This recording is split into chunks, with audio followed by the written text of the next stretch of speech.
Avant de commencer cette vidéo, je voulais partager avec vous une info très importante à en juger par le nombre de messages que j'ai reçus de votre part concernant les calendriers de l'Avent. Sachez que le calendrier de l'Avent Look Fantastique, qui fait chaque année partie quand même des meilleurs calendriers de l'Avent, est disponible en précommande sur le site. Donc je vous laisserai le lien en barre d'infos si jamais ça vous intéresse et que vous avez envie de craquer. Il coûte 89 € et contient apparemment 450 € de produits.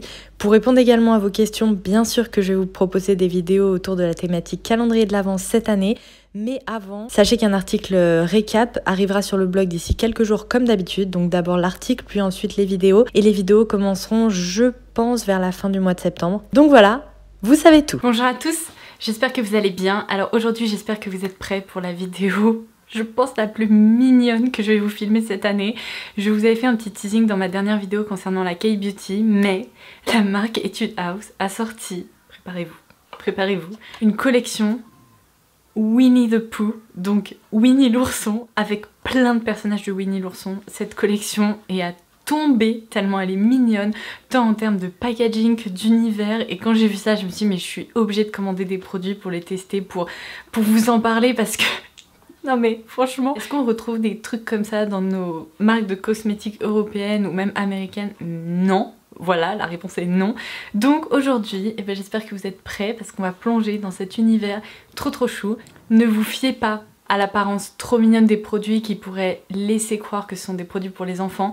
La qualité est franchement au rendez-vous pour plusieurs références, donc je vais tout vous expliquer. Juste avant de commencer, je sais que je vais recevoir de nombreux messages de votre part concernant ce bandeau rose métallique que je porte qui est absolument sublime. Si vous me suivez depuis un moment, vous savez que je suis une grosse fan d'accessoires pour les cheveux.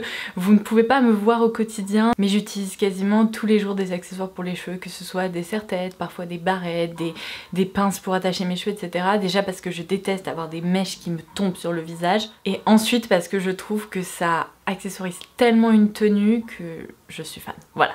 Vous savez tout. Si vous ne me suivez pas sur Instagram ou si vous avez loupé l'info, je voulais aussi vous préciser ça dans cette vidéo parce que je voudrais pas que vous passiez à côté. Je suis sûre que ces box vont partir très vite. L'Occitane a pour habitude de s'associer avec d'autres marques et là en l'occurrence l'Occitane s'associe avec une marque que j'adore qui s'appelle Balzac Paris. Je vous en ai déjà parlé, je vous ai déjà présenté des chaussures de cette marque. Et donc c'est vraiment le partenariat beauté mode. En fait, pour 29 € d'achat sur le site de l'Occitane, je vous laisserai le lien ci-dessous pour avoir accès à l'offre ou bien en boutique. Avec le code BALZAC19, vous pourrez recevoir gratuitement cette box contenant, en plus entre nous elle est juste trop jolie, donc contenant un bandeau. Alors il y a plusieurs déclinaisons possibles, j'ai vu qu'il y avait des imprimés fleuris, Vichy, métalliques comme ça, enfin bref, donc vous aurez plusieurs options, mais en tout cas vous aurez un bandeau pour les cheveux, un chouchou comme ceci, donc là moi j'en ai un qui est rayé, ainsi que 2 miniatures de produits L'Occitane, donc le shampoing aux 5 huiles essentielles, ainsi que l'huile en sérum qui est un produit très original chez L'Occitane dans la gamme Immortel Reset, et tout ça du coup gratuitement à partir de 29 € d'achat. Je trouve que c'est un très beau cadeau et clairement ça pourrait devenir un peu votre accessoire de l'automne et pourquoi pas de l'hiver. Donc je voulais absolument vous faire passer l'info. Ceci étant dit, si vous n'êtes pas encore abonné à la chaîne, n'hésitez pas à le faire en cliquant sur le bouton s'abonner ci-dessous. Vous ne louperez aucun bon plan puisque je suis toujours là pour vous partager les bons plans, les codes promo, etc. Et également vous parler de K-Beauty. Donc si ces vidéos vous plaisent, n'hésitez pas également à la liker. Et maintenant on va commencer avec la collection Winnie the Pooh. Alors je vous ai filmé plein de zooms, plein de swatchs pour que vous puissiez voir un peu le rendu de tous ces produits, mais je vais commencer tout de suite avec les Jelly Mousse Blusher. Donc ils se présentent comme ceci, les packaging mais sont tellement mignons. Il y a des petites notes de musique, il y a porcinet, enfin... Je vous jure, je craque tellement, mais c'est fou quoi, enfin on pourrait croire que je suis une enfant en fait quand je parle comme ça, mais je suis désolée, c'est juste trop canon, d'autant plus que cette collection, donc je ne sais même pas si je vous l'ai dit, elle est proposée par la marque Etude House et Etude House c'est une marque qui ne coûte pas cher du tout, donc même si vous craquez pour 1 ou 2 produits comme ça pour le fun, et ça va vraiment pas vous ruiner. Donc concernant ces blushs, lorsque vous ouvrez ces packaging, vous tombez sur des écrins, mais c'est quoi ça? C'est tellement mignon. Non mais il y a donc la petite tête de porcinet avec ses petites oreilles comme ça, la toute molle. Non mais j'adore. Non mais c'est grave, mais je vous jure, j'adore. Donc il s'agit tout simplement de blush. Donc le premier se présente comme ceci et vous allez pouvoir le voir dans mes swatchs, enfin mes zooms. Je m'attendais pas du tout à une texture comme ça. Quand on dit jelly, je m'attendais à quelque chose d'assez gélifié. Ce n'est pas du tout gélifié. Ça ressemble littéralement à de la pâte à modeler. On a vraiment ce côté crème mais un peu presque sèche. On dirait juste de la poudre qui s'est transformée en crème. Et du coup quand j'ai mis mes doigts là-dedans je me suis dit mais comment on peut travailler ça sur le visage? En swatch c'est difficile parce que en fait le doigt ne prélève pas beaucoup de matière et on pourrait avoir l'impression que ces blushs ne sont pas vraiment pigmentés. Alors là en même temps c'est la teinte pêche la plus claire. Si je swatch la teinte rose un peu plus foncée comme ceci, enfin c'est un... Oui c'est un petit rose assez sympa, un peu pêche, bah ça se voit un peu plus mais on a l'impression qu'il joue vraiment sur la transparence. J'ai essayé de les appliquer au doigt, c'est vraiment pas la méthode idéale. Moi je vous conseille vraiment de vous munir d'un pinceau duo fibre. Donc dans cette vidéo je vous montre l'application avec celui-ci, c'est le MAC 159. Vous avez plein d'autres pinceaux duo fibre donc vous n'êtes pas obligé de vous tourner vers cette référence là. Même avec un pinceau blush qui soit ni trop dense ni trop...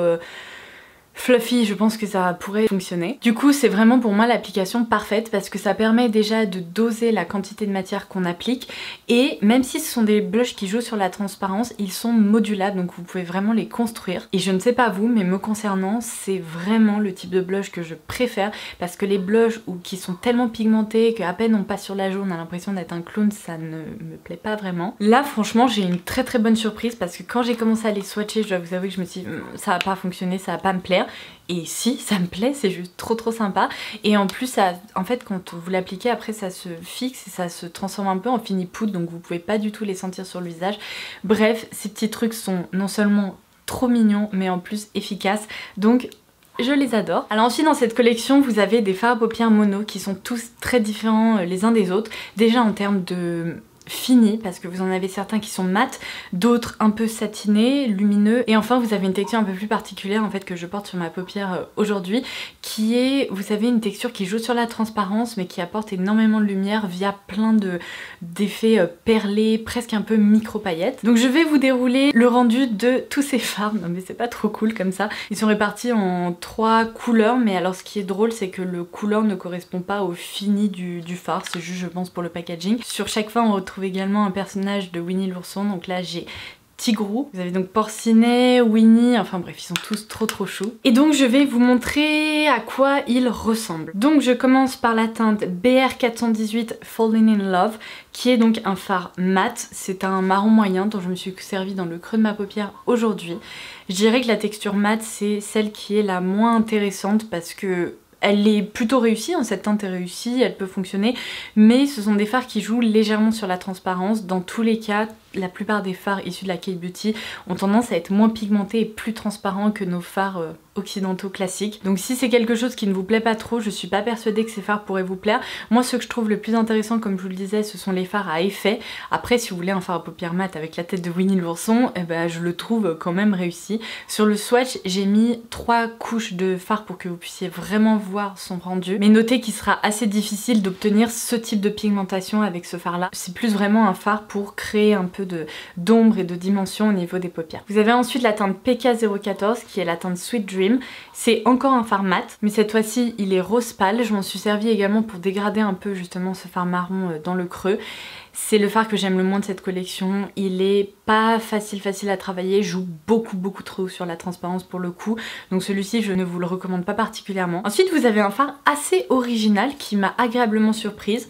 C'est la teinte OR221 qui s'appelle Only You, qui se présente comme ceci. Et là cette fois-ci on est sur un pêche corail avec des micro glitter mais qui se remarquent à peine. Vous savez ce sont ces fards qui sont parsemés de micro glitter mais en fait on n'aperçoit pas vraiment les micro glitter. Mais je trouve que cette teinte est très sympa. Si vous aimez ces teintes chaudes, un peu estivales, corail, pêche, etc. je pense qu'elle pourrait vous plaire. Et même s'il est un peu poudreux, bah, je trouve que son rendu est très joli sur les paupières. Je m'en suis servi surtout en coin externe aujourd'hui. J'ai ensuite ce fard là qui s'appelle Let's Run, c'est le PK019 et donc ça c'est typiquement ce fard un peu satiné. Encore une fois je trouve qu'il joue un peu trop sur la transparence. C'est un fard qui apporte des reflets roses mais en fait vous pourrez jamais obtenir ce rendu là sur la paupière. Il joue vraiment sur la transparence donc il est sympa mais pas sensationnel. En revanche les deux fards que je préfère parmi ceux que j'ai pu tester ce sont ceux-là. Tout d'abord celui-ci avec des petites carottes trop mignons, c'est le BR429 Of Course Rabbit. C'est celui que je porte sur ma paupière mobile aujourd'hui et alors j'espère que ça ressortira vraiment en swatch et en vidéo parce que là-dedans il y a plein de reflets. C'est un fard qui est génial. Alors certes c'est un peu un effet top coat mais je l'adore. l'adore, l'adore, l'adore. C'est un fard duochrome un peu rose, bronze, cuivré, enfin il est incroyable et moi ma méthode d'application préférée c'est au doigt.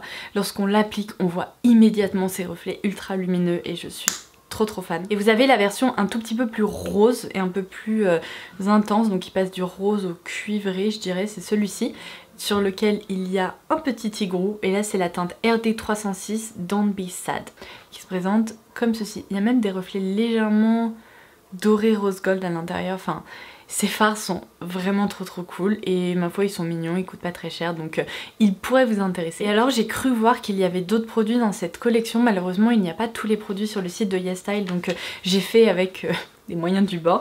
En revanche j'ai commandé 2 Color in Liquid Lips Air Mousse, alors c'est probablement le nom de produit le plus long au monde.